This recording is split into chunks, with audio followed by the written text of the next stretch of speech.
geskop deur Libbok. Ek wil nie te gou praat nie, maar dit lyk asof Libbok aan sy skopwerk gewerk het. 33 punte teenoor 0 hierso. En die Bokke wat definitief op pad is met daai 40 punte wat jy my gevra het vroeër. Hoekom wil hulle in 10 speel daar? Bokke wat Maar hulle definitief weet toch dat hulle staan friet. 4-1 vandag nie. Sorry guys. En so 19 minute in die tweede helfte is dit die Bokke wat met 33 punte teenoor 0 voorloop, die afskop ingevat deur die Bokke. Nou Kobus Reinagh in die hande van Jan-Hendrik Wessels.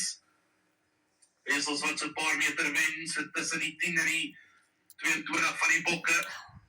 5 meter van die hoofpaviljoen kant af is dit Kobus Reinagh wat wag vir hierdie bal om terug te kom.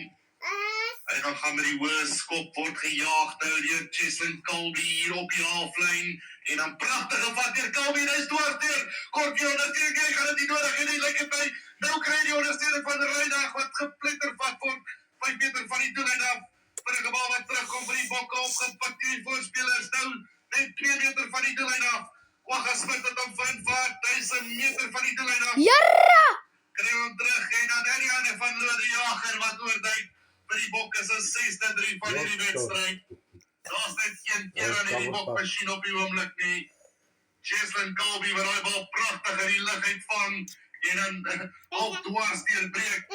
Die dekverdediging wat hom kry die aansluiting van Reinagh wat gepletter vat word deur Chaminay. 'n Vinnige bal besit wat terugkom vir die Bokke.